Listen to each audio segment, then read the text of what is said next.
I'm here at Artist King Day 2, Jaya Franklin for Visionary Artistry Mag. Tell us your name and title. It's Dawud, Anyabwile, owner of Big City Entertainment. It's a creative arts and animation company. Okay, tell us a little bit about Brother Man, Dictator of Discipline. Brother Man is a comic book series that I produced along with my family in 1990, and has since the release of it, we've sold close to 1 million books independently. It's also looked upon as the new movement of black comic books that are produced and owned by African Americans.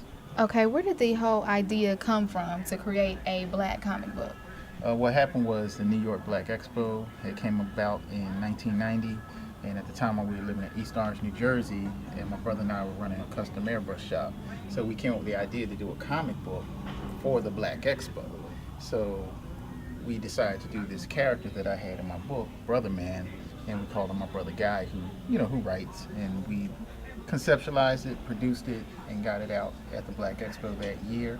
And the first year we sold close to 40,000 books.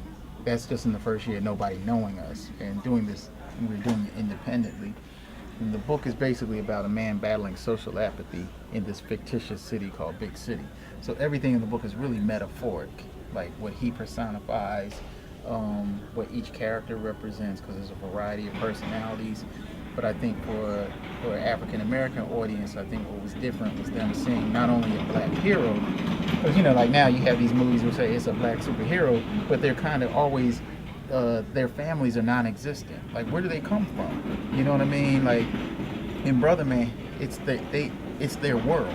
Like their parents, their cousins, their aunts. You have, even if you have a lot of times we see the hustler on the street, but it's almost like we don't see where do they come from. We don't see the student. We don't see the paper pushers, the politicians. So in Brother Man, they're all there.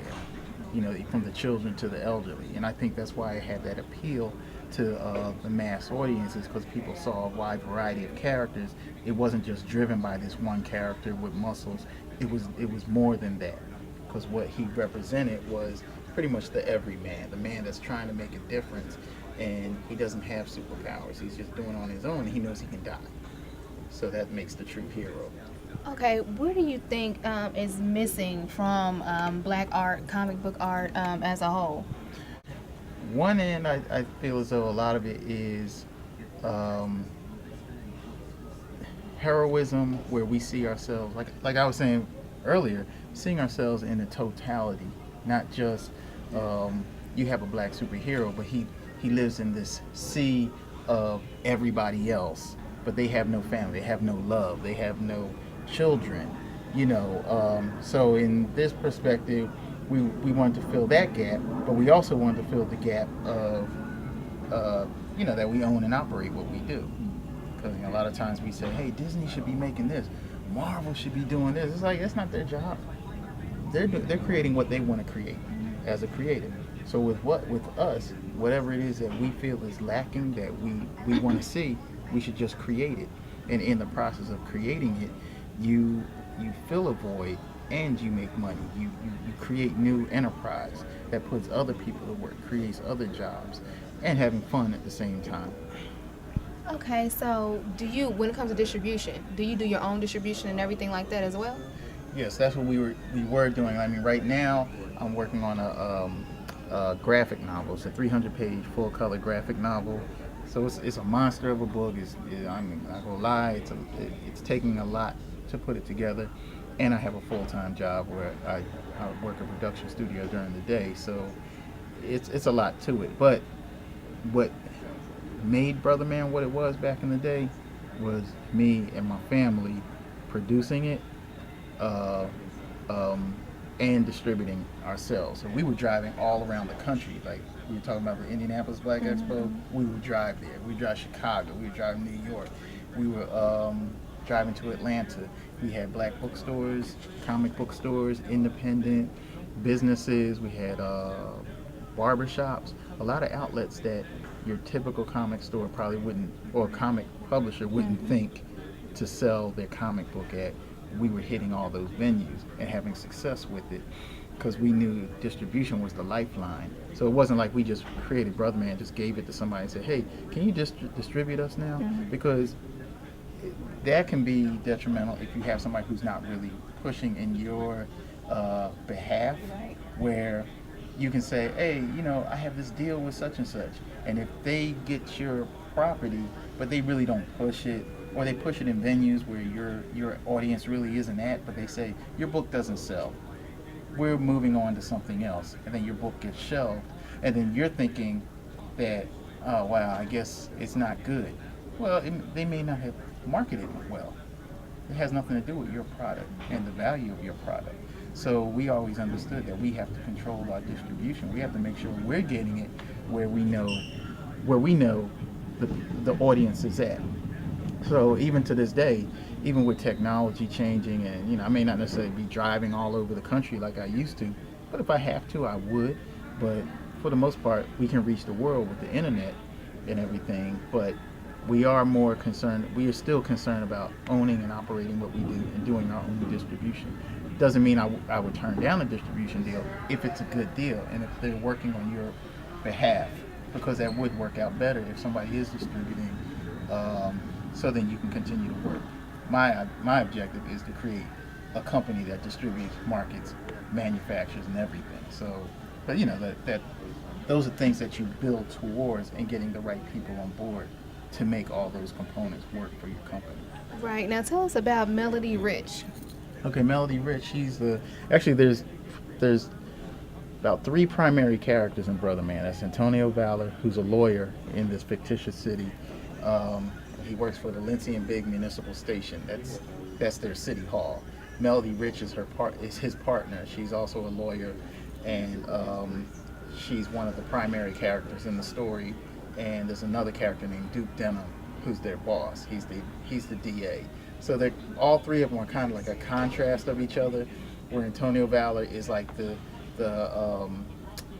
he's the hero of the story, but at the same time he's kind of, some people may find it humorous in that he's so serious about what he does that people may feel like he's wound up too tight. But when you learn about his character, you realize because he sees the significance of what needs to be done, that times are crucial.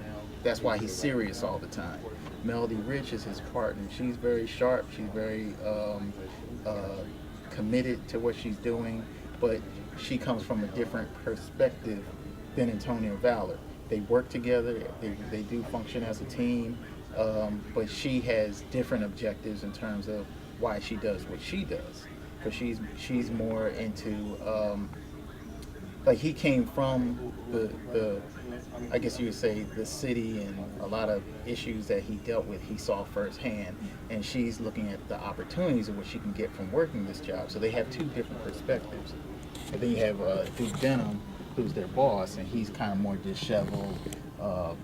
He's been doing, I guess, what Antonio Valor's been doing for a long time, and got caught up in the red tape. So he's kind of like the man that he won't break. It's not like they broke him. It's just he's been doing it so long that he looks to this character. When he sees this character, he kind of sees himself when he was younger. So, in your opinion, how important is it to show Black people in positions of power? That's very important, because our realities are created by our thoughts of what we think. If we don't see ourselves in mythos, and we don't see ourselves as the archetypes in these films and animations and cartoons, then we don't think we exist.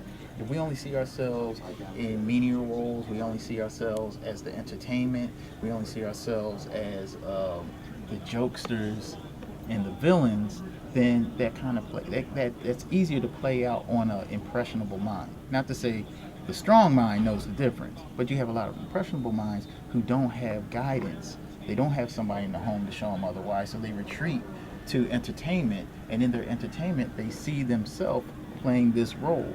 So it's easy for them to take on that part, because that part is played up like, oh man, I want to be like such and such. Mm-hmm. But the hero, they may feel subconsciously, the hero never looks like me. So subconsciously it's telling you that you're not a hero. You're not hero material. You're meant to support the hero. You see what I'm saying? But when you start seeing yourself as the hero, not only are you wanting to be like this character, other nationalities who, if you do the story so well, they want to be like that character. It's just like, you know, growing up, everybody wanted to be Bruce Lee. I wasn't from China. I didn't look like him. It had nothing to do with it. He had the attributes and the character traits that I wanted. Man, I want to be like him. So we have to do the same thing. We have to create characters that look like us, that we want to aspire to, that's good for our communities. You know what I mean? Because we always see the loser or the deadbeat. We already know about that character. But we said, well, what about the one who's trying to hold the community together? The one who's loving, the one who has like a spiritual center. I'm not talking religion. I'm talking he has a connection to his place in society, into the earth, into nature, and things of that nature. So that's what we infuse in this comic. We do it through action, we do it through adventure, and that's what a lot of fans liked about it. We're not hitting you over the head with it, you just see it. And that's just like any other film. We watch films where you see the hero and you're learning about other people's cultures. It's not a hit over your head, but when you watch 300, you know it's not about Africa. You know it's about, about Greek and Roman culture. When you watch these films, that makes you admire that culture and want to learn more about it. So we need to see things that showcase our culture, because that's what cultures are supposed to do. They're supposed to showcase and show the world, this is who we are. And that brings more awareness to the world when people see the depth of who you are. And I think as African Americans, number one, we're always looked upon as people that really don't have a home. It's Africa / America. So where do I fit in? So Brother Man, coming out of African American tradition, I created a universe. Big City is their universe.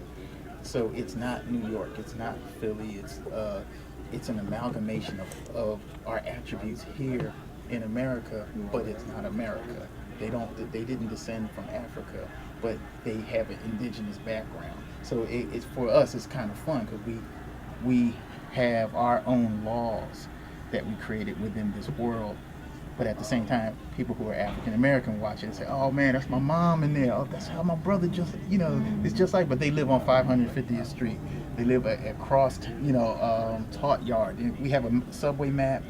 We have streets. Everything they refer to is fictitious. There's no Nike. There's no Adidas. Every company we own and operate. So there's no reference to pop culture. Their pop culture is a totally different world. So, and even Brother Man represents that personification of the term Brother Man. So, there's a lot more to it than that. Okay. Is there anything you would like to add? For younger people who want to, well, I'd say any aspiring artist who wants to get out there, 'cause a lot of times they say, "Hey, how can I do what you're doing?" And I think the first thing is you have to really understand who you are.